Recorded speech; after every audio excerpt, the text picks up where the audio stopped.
Support for WBFO and What's Next comes from our members and from Health Foundation for Western and Central New York, where racial and socioeconomic health equity are prioritized. Learn more about building healthier neighborhoods at hfwcny.org.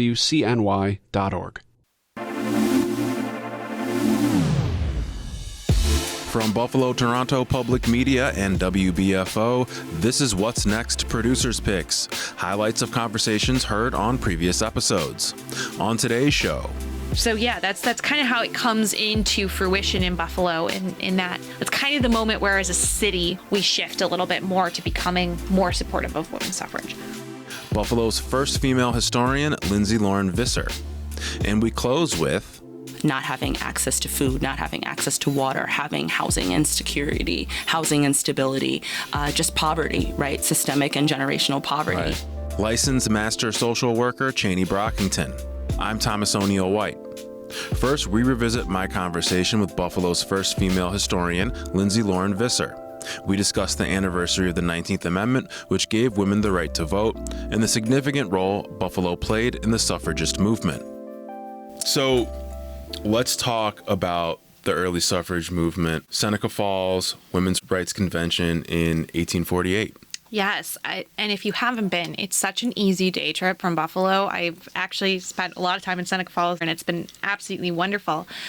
But that really is the seminal moment when we talk about the birth of the women's rights movement, the women's suffrage movement. And it stems from a lot of women who are frustrated from being disenfranchised and also reaching out to other communities that have been typically overlooked. And so with Seneca Falls, what we see is actually a beautiful combination of African-American attendants and women and people from across the region. And they come together to create this declaration of sentiments that really speaks to their frustrations and their goals. And that does open the door to the women's suffrage movement. And it disseminates from Seneca Falls, but it takes some time to really take root in a substantive way. And we see that especially in Buffalo and other places, because while now in our modern sensibility, we would say this is a wonderful thing, women having the right to vote. Why wouldn't you jump on that right away? Well, there were a lot of societal issues that would have made it very difficult or very dangerous to support women's suffrage, especially during this early period. There would have been a lot of instances of women being accused of being unfit or insane and even institutionalized for having radical beliefs. There are very few protections for women at this point as mothers, and it would have been very easy for their husbands to take their children away from them. So to devote your life to this radical cause at this early phase of the women's suffrage movement would have been very difficult and very dangerous. So we see, especially, I think, in this time period, it not really taking root in Buffalo, but you see a handful of individuals who have access to these ideas very early on and carry that with them in their later career. Now, if I was a successful businessman at that time with my wife who was a suffragist, could my business be affected if not only my wife was speaking out on these issues, but I was also, full-throated endorsing what she was saying? For sure. Reputation's everything during this time frame. I mean, it still is in many respects, but I think to put your neck out there for something like this, you did really open yourself up to criticism and people scoffing at you, making fun of you, avoiding your business, or even kind of being dismissive of you or making horrible comments about your wife. It's so unfortunate, but at the same time, I think when we look at, even the course of history in general, when new ideas emerge that aren't, immediately embraced, there is a lot of backlash. Mm-hmm. It is very controversial. We still try to navigate these things, and we see often the worst side of humanity coming out in reaction to these new ideas. And that was absolutely the case with women's suffrage. So you mentioned the movement doesn't really gain a lot of traction in Buffalo at first, but something changes.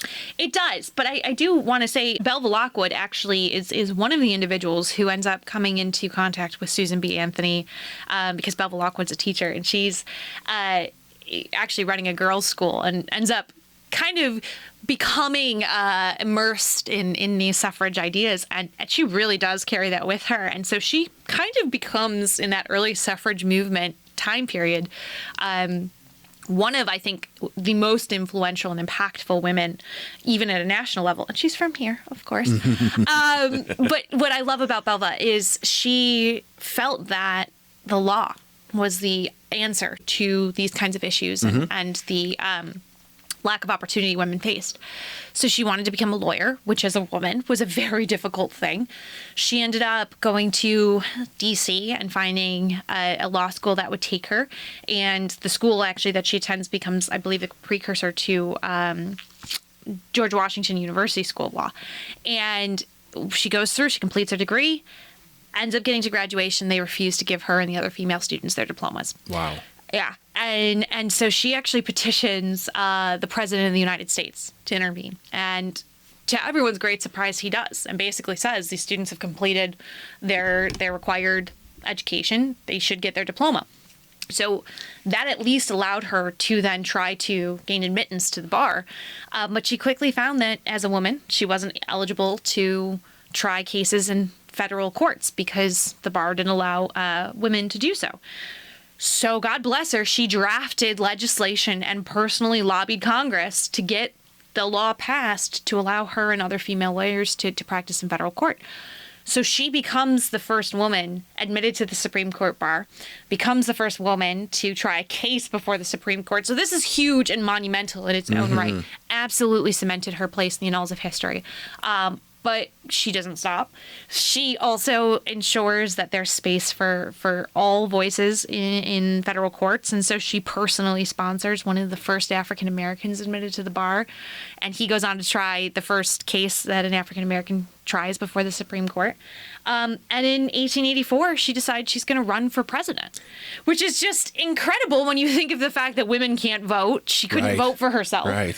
And because Buffalo is just at the heart of everything, 1884, she's running against the former mayor of Buffalo, Grover Cleveland, who ends up being successful in that election. But she's on the ballot, she gets votes, and she's, I think, one of the really significant early pioneers of women's suffrage. And she does make women's suffrage an issue that she talks about quite a bit.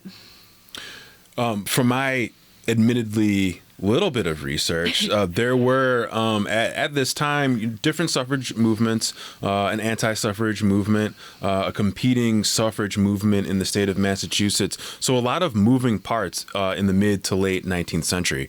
Yeah, anti-suffrage really did become a movement in its own right. And it had a lot of very prominent voices, especially at the local level. And women that you might think, really? You're anti-suffrage? Most notably, Maria Love, who is the founder of our nation's first daycare, big supporter of working women who really wanted to improve their lives, very philanthropic, very influential in the community, was anti-suffrage. She felt that women already had too many burdens, that the vote was just another expectation that was going to be placed on them, and didn't think that it was productive in terms of addressing the issues that women faced.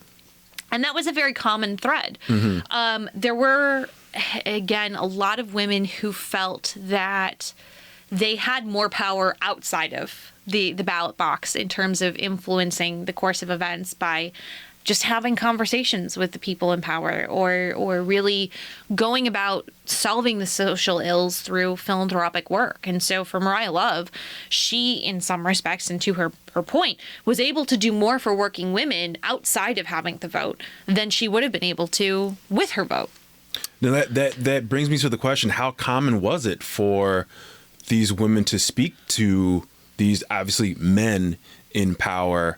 I mean, is it how would you compare it to like these days? I mean, I guess Well, I can walk up to Chuck Schumer and ask him about some things. Yeah, but I suppose it's probably easier now, but part of it too is you do have a slightly different culture at the time, but a lot of the women who have the time to be either pro or anti-suffrage are in that position because they have the time and the financial security to do so.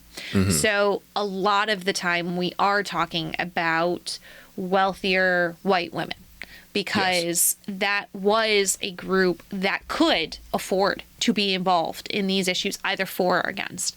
So when we think of it that way, having access amongst that group to influential individuals would be fairly common.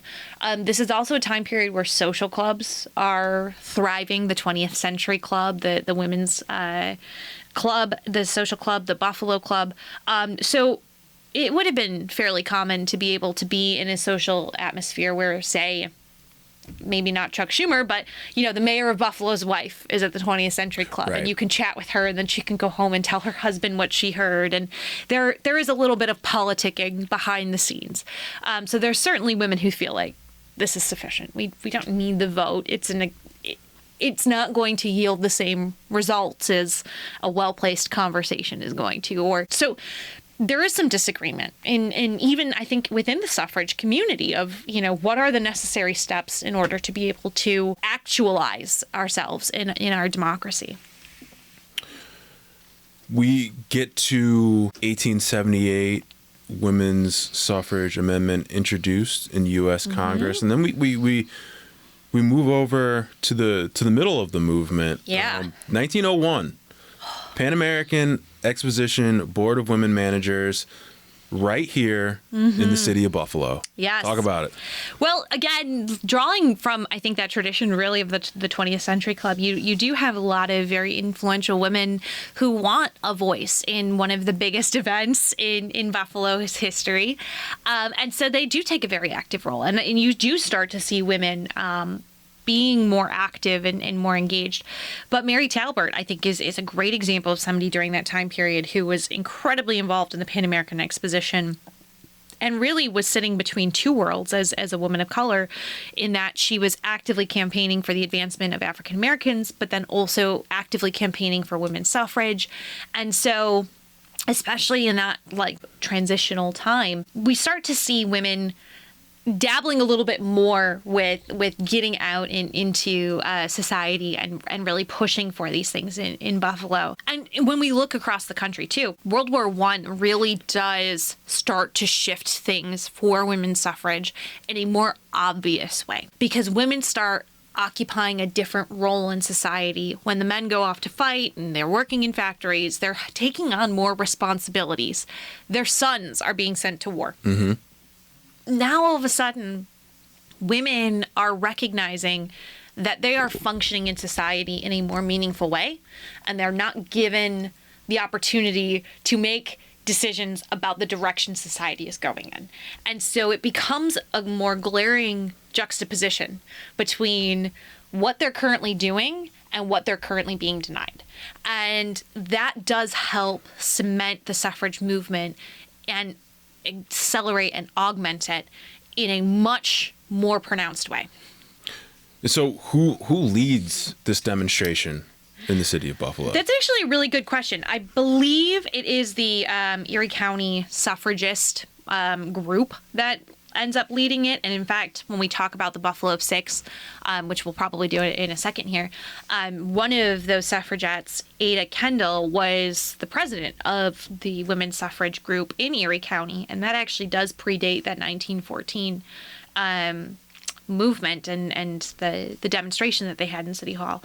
So we did have some groups that were in existence. The National Women's Party had a chapter in Buffalo. There are a lot of organizations that are starting to mobilize, and so you do see more unity amongst these groups, again, because of all those issues, as I talked about with the war and just the augmenting of suffrage. So yeah, that's kind of how it comes into fruition in Buffalo, in that it's kind of the moment where as a city we shift a little bit more to becoming more supportive of women's suffrage. 1917, New York Big year. becomes the first East Coast state Yeah. to enfranchise women. And then, obviously, August of 1920, 19th Amendment becomes the law of the land. You mentioned the Buffalo Six, but let's dig into it. Who were these women, and what was their part in the suffrage movement? Yeah, I think, as I mentioned before, that window of time from like 1914 to 1919, when we really start moving things along, is so iconic for, I think, what we think of as women's suffrage. When if you were to think in your head of an image of a suffragette, you're probably thinking of a woman in white with her purple and yellow sash, and she's holding a sign in front of the White House, Yes. right? That is this moment. That is the iconic shift in women's suffrage. And 6 women from Buffalo were actively a part of that and did jail time as a result of their involvement. So, in an effort to really turn the pressure on, Alice Paul, who is one of the national women's suffrage leaders, encourages the picketing of the White House in an effort to really put this issue front and center for Woodrow Wilson. The only party, if memory serves, the only party that really had managed to make women's suffrage a plank in its platform was the Progressive Party, which was run by Theodore Roosevelt back in 1912 as his ploy to try to, win the presidency away from his Republican challenger, William Howard Taft. And the combination of those two is what makes Woodrow Wilson president. So really, this is just kind of so new. And Yes. he's like, what the heck is going on here? So Alice Paul really encourages these women to be what she calls silent sentinels, which are peaceful protests of the White House. Some of the campaign signs are a little racy for 1917, right? They're like, how long must women wait when you send our sons to war? And like really provocative, Yes. pointed criticisms.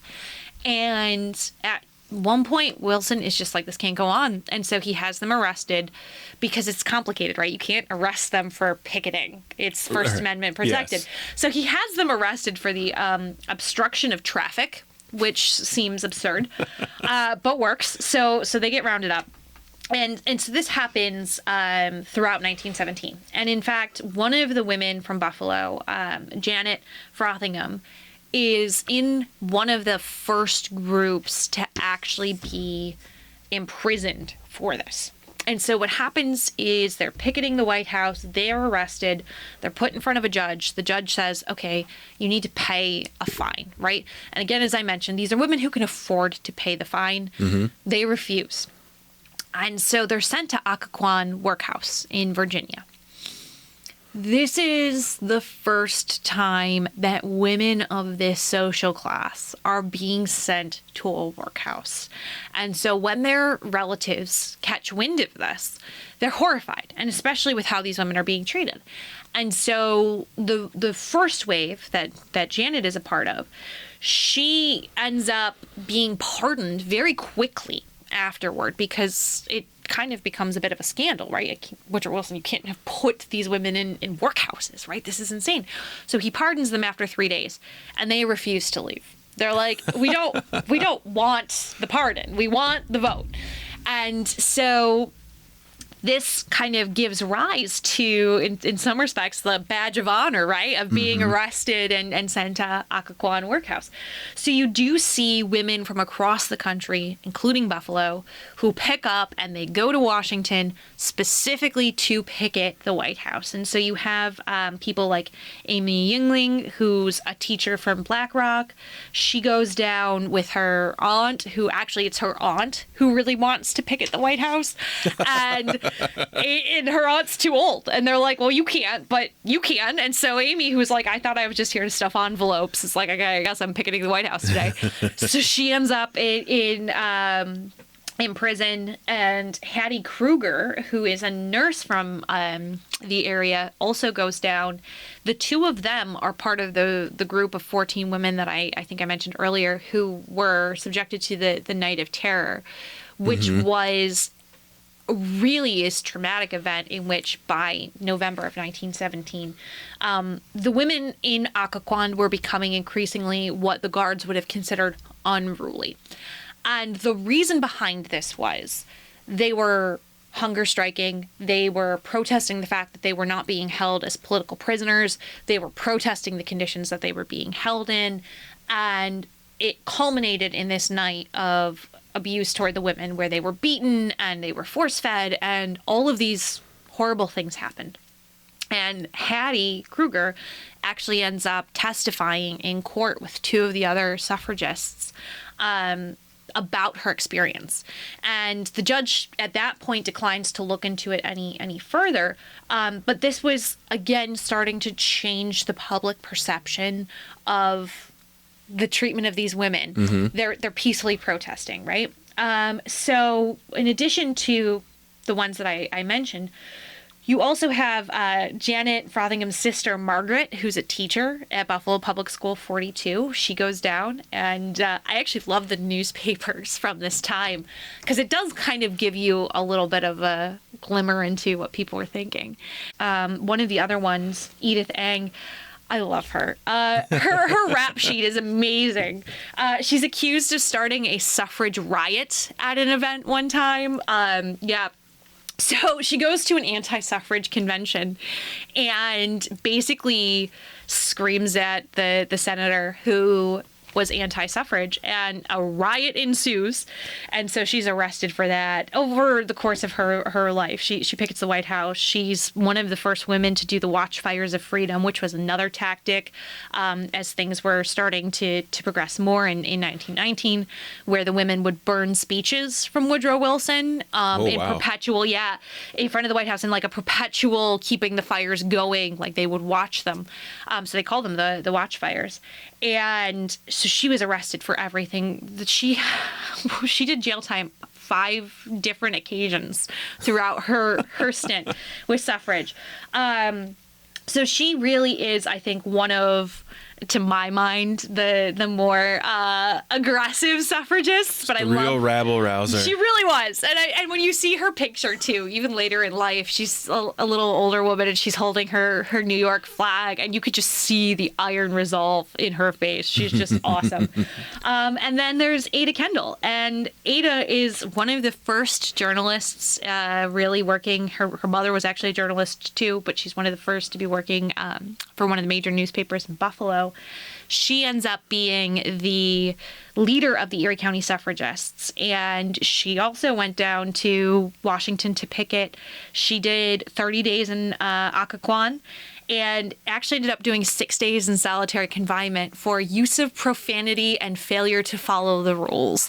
And I just feel like this is the quintessential well-behaved women never make history moment of these women were absolutely like, we are not taking this anymore. And so I love reading their rap sheets and being like, yes, like this just makes you better. So yeah, those are the Buffalo Six, as it were, the ones who actually did jail time and endured some really traumatic things in jail to ensure that women could vote.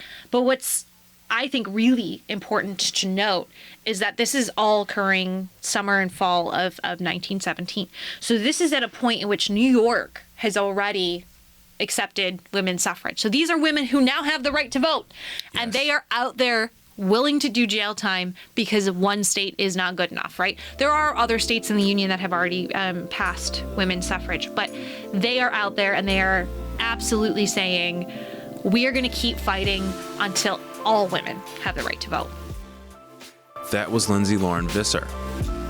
And we close out with licensed master social worker Cheney Brockington. She sits with Jay Moran to discuss generational patterns of trauma in Buffalo, along with the systemic barriers to education that results from them. Let's maybe just a little background, though. You're relatively young. How did you veer toward this field? That's a great question. Yeah. So I am originally not from here, from the Hudson Valley, Catskill Mountain region. Shout out to all my family that is there and might be listening later on. But grew up there in that area and went to school at Lemoyne College in Syracuse and studied psychology. At the time, I was getting a dual degree program. So I was studying, getting the bachelor's in psychology, and then I was also doing the dual education program there, and I was planning to be a teacher. Okay. And found out very later on in the student teaching development that teaching was not going to be the right field for me. I was doing my first year, foundation year, student teaching in Syracuse City School District with some amazing students, some amazing first and second graders who at the time were struggling with just systemic barriers to having the educational classroom and the educational experience that they truly deserved. Not having access to food, not having access to water, having housing insecurity, housing instability, just poverty, right? Systemic and generational poverty. Right.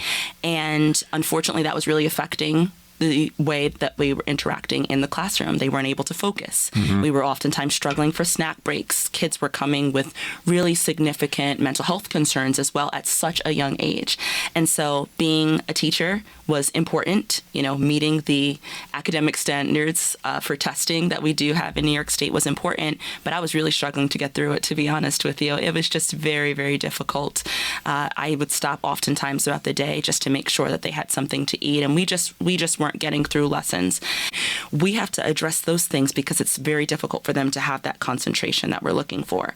And we had kept talking about it, kept brainstorming, and essentially what we acknowledged was this is one of the systemic barriers of our education system. Right. We expect our students to all perform at a certain level, but they all don't have all of the basic needs that they need to in order to perform at that level. So this changed your professional direction, but if we could 100%. I wouldn't mind just staying at that moment for just a little bit. Sure. Because what you just said, the systemic realities that these young kids, little kids, were facing, you saw them, and now you can see them looking back as somebody who's now, a licensed mental health professional, someone who's dealing with it.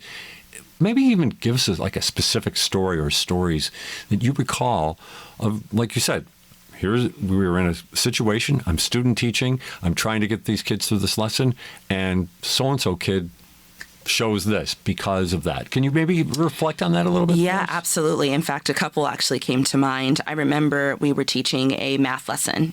First, second grade, students aren't broken up into different classes. It's all at the same time and all in the same classroom. And I was actually teaching a math lesson.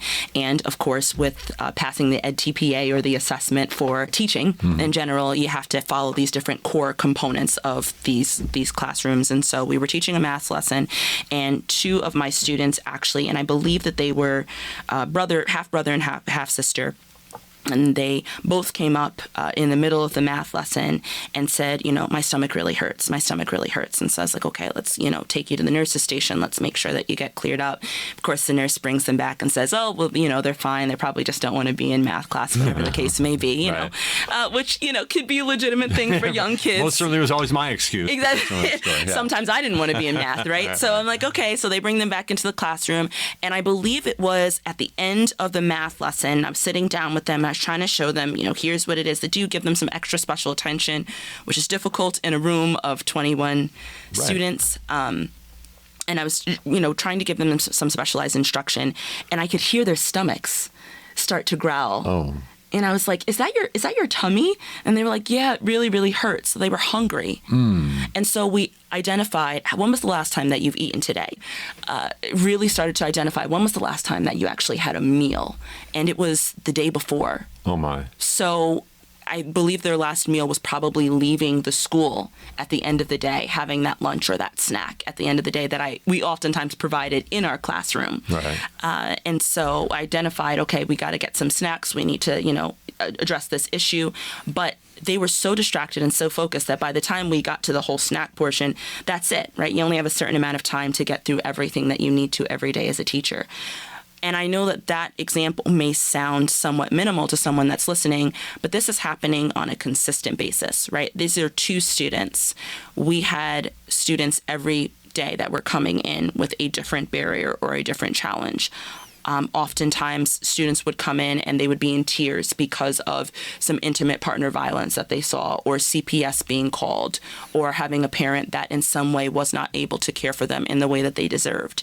And so having those consistent barriers and watching how it is that students systemically aren't able to accomplish what is needed in their system was just a very riveting thing. And having the privilege of coming from a background of going to predominantly, seminary schools, Catholic preparatory schools, and not seeing those disparities in our educational system until actually moving into college, it was very, very jarring to me. And it made me realize very quickly on that if this is the way that I'm going to have to teach my students, and shout out to all the teachers that do this incredible work on a daily basis, but if this is the way that I'm going to have to teach my students, I don't think I'll be able to continue in this path. I want to make sure that I'm getting to their root causes, their basic needs, so they can have that opportunity to perform in the best way possible.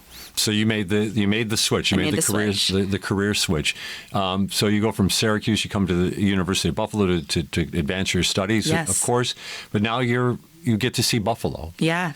How does the city classrooms in Syracuse, as best you understand, compare to what we see in Buffalo?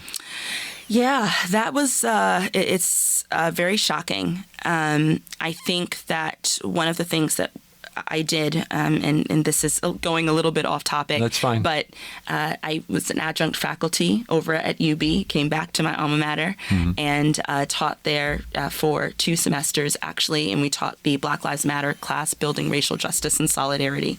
And one of the activities that I had my students do was called City of Good Neighbors.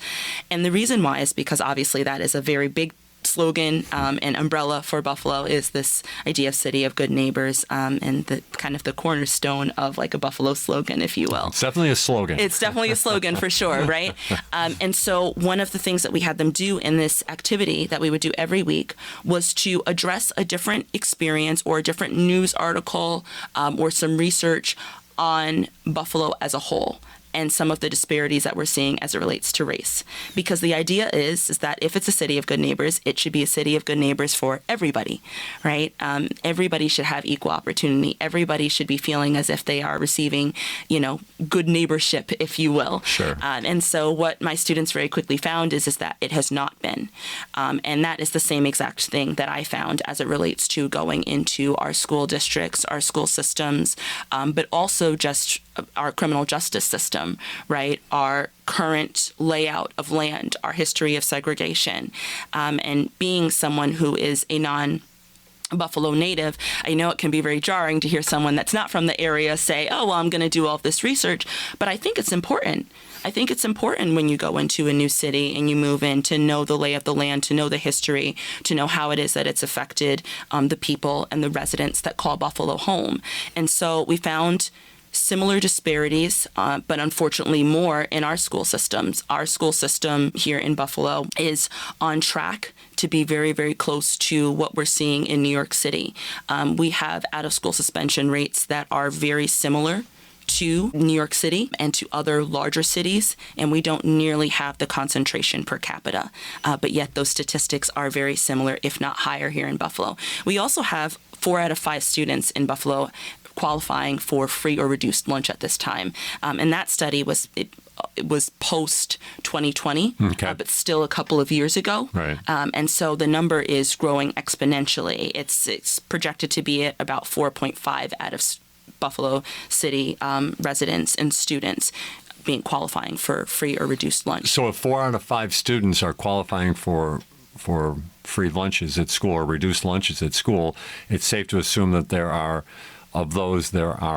several who are struggling with food on a regular basis, going back to your earlier story of the 7 and 8-year-olds who couldn't stay in class because their stomachs were hurting because they were starving. Absolutely. A lot of our students, and I've heard this from incredible individuals that do a lot of the food trust here, such as the African Heritage Food Co-op, such as the amazing talks and conversations, such as the Buffalo Black caucus that's hosted by Zanetta Everhart, and so many other different conversations and community forums and community rallies for change and advocacy, that oftentimes our students, their last meal that they're having is either at the school district or at home, but there is a level of food insecurity that sometimes can still be present at the home. If you have students that are qualifying for free or reduced lunch, it's not anything of their doing, and oftentimes it's not anything of their parents' doing. It's systematically related, but at the same time, we know that that means that those students' income for the household is at or below poverty level. I don't want to necessarily get too general, but if we can see that there are these many students struggling with a basic issue like hunger, what's the likelihood that we're going to see those kids fall into that next level, that student suspension level that often we hear about the classroom to prison pipelines or school to prison pipeline? What about that? Can you take us through that a little bit in those associations? Absolutely. There is a huge intersectionality there. Maslow's hierarchy of needs, right? If anyone's ever seen it, it's that big triangle. It's got those different levels. There are two basic needs that every human needs to have in order to meet those additional levels of, self-actualization, of trust, of realization, of learning, of like this higher calling. And those basic levels are safety and security. Safety includes not just, psychological safety, but also physiological safety. So having your basic needs met, such as housing, food, shelter, clothing, water, all of those basic things. If you're not able to have those basic things, you are then going to really struggle, if not be able to obtain that next level of self-actualization, of being able to understand educational values, to be able to develop your own core values and your own core belief systems, which are going to then allow you to become that next stage, or as we call it in American terms, productive member, quote unquote, of society. There's all sorts of meaning inside that, but absolutely, right? There's so much meaning. Right. But I say all that to say that when we have students that do not have their basic needs met, and when we have a city where those basic needs have not been met for a while, and there are individuals, trained, educated individuals in that city that understand the generational patterns, that understand the generational traumas that have happened, and are watching their communities not receive the same resources as other communities. Not only are there emotions that come from that, but there are just physiological changes that take place. So when you bring a student and they don't have their basic needs met, the likelihood of them being able to sit in a desk, which for most adults is difficult throughout the day, right? We talk about going to the water jug. That used to be the pre-COVID joke, right? Going to the water jug, or going to take a smoke break, or a regular break, or a non-smoker's break, right? It's very difficult to sit in a seat for 8 hours and continue your job. For a child that's still growing, that is a extremely difficult task to just be done, regardless of whether you're in a traditional or non-traditional classroom setting. So when we then expect students that have not had the proper adequate care, have maybe possibly dealt with possible violence at home, or just not adaptive home life situations, have dealt with housing insecurity, right? Not just food, but just housing insecurity. Haven't had a safe bed to sleep in at night. Maybe haven't had a bed to sleep in at night. Had to sleep on somebody's couch because there's something going on in the household. Economic insecurity. Don't have the proper shoes to wear. Don't have the proper gear to wear because they're going to have to walk, because we don't have a busing system in the way that other school districts and other cities do. Right. All those basic barriers, the likelihood of them being able to get in the classroom, sit for 8 hours, not cause any what we're calling disruption, and be prepared for class is staggering. And then when you look at what our students are being suspended for, right, it's not what we fantasize and what we unfortunately fearmonger people to believe. It's not, a student is fighting or stabbing, which we have seen, and I'm not denying that. Sure. But it's oftentimes they were out of dress code, right? They responded to a teacher in a way that they didn't feel was appropriate. They used language that is sometimes either used at home or that they've heard friends utilize, or language that just is not traditionally appropriate for a classroom setting. They've talked back to a student. When you're looking at those infractions and what the infractions are for, their hair was not in the appropriate way. And then you're sending them back home into a system where they're already not then going to have their needs met.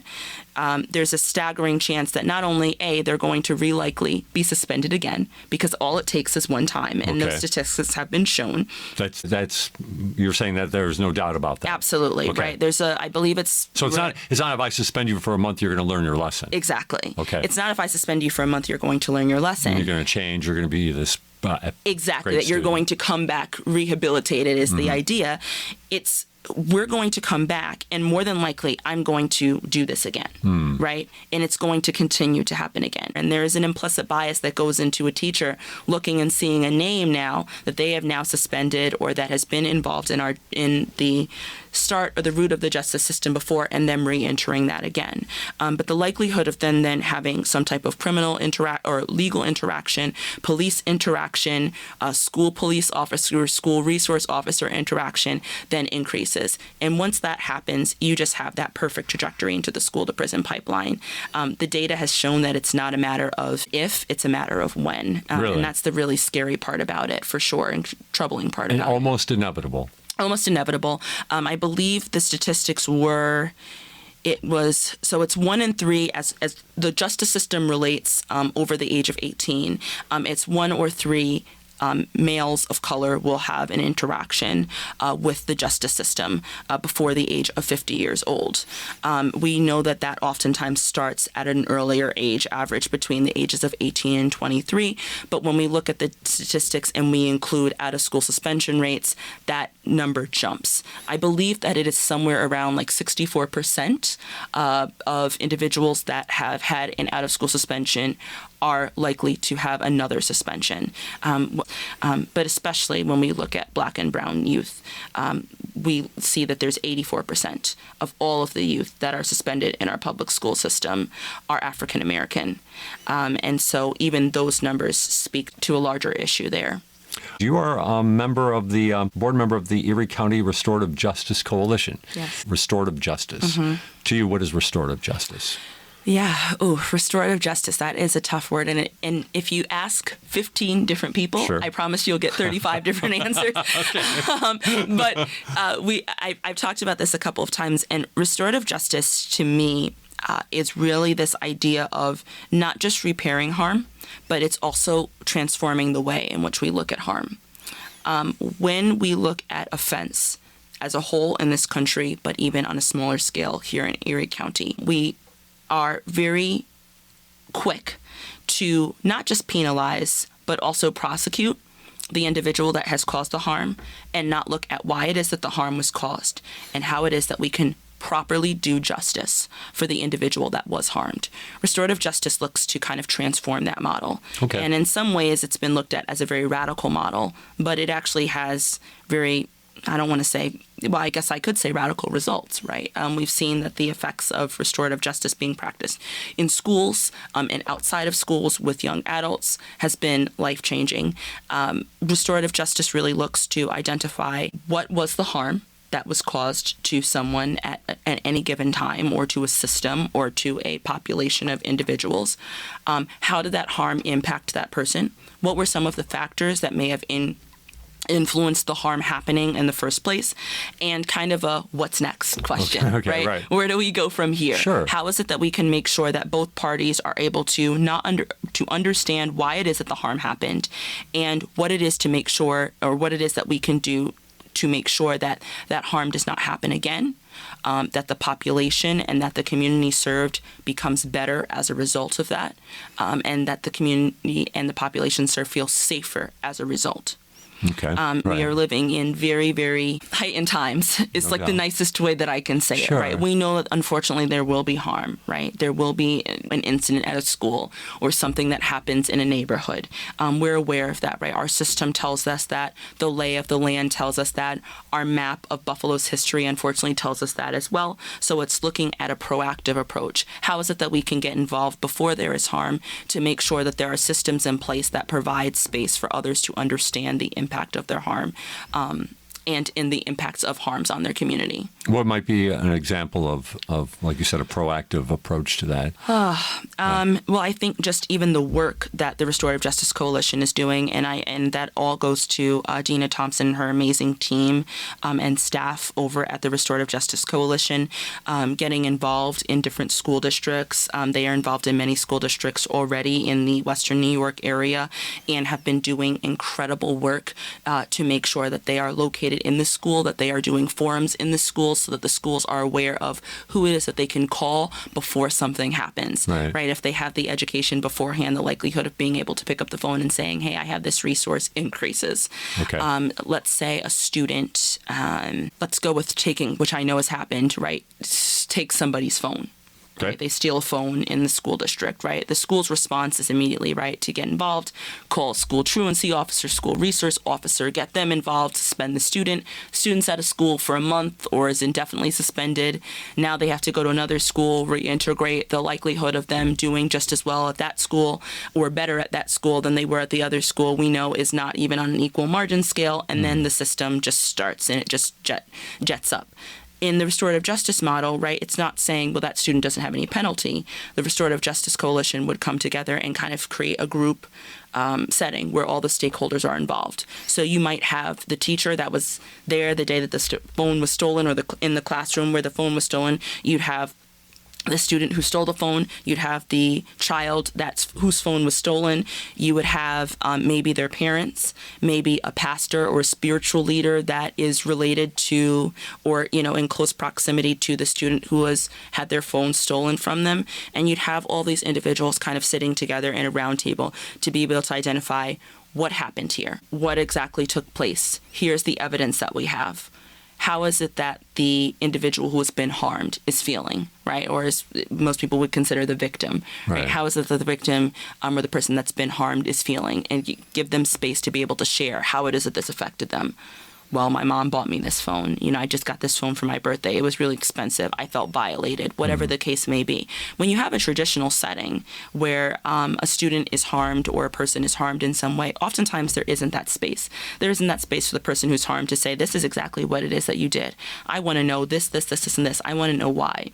Even in our court system, when we do have victims that are making an impact statement, they're not getting, it's not a call and response, right? They're usually sitting with the defense and, reading their statement directly to the court system, which, yes, of course, that gives an outlet. It gives space. We deserve to be able to have every voice amplified and every voice heard. And that will do it for Producers Picks. We thank our guests, Lindsey Lauren Visser and Cheney Brockington. If you missed anything or would like to hear it again, you can get this program as a podcast wherever you get your podcasts. Each episode is online at WBFO.org. I'm Thomas O'Neill White. Thanks for listening.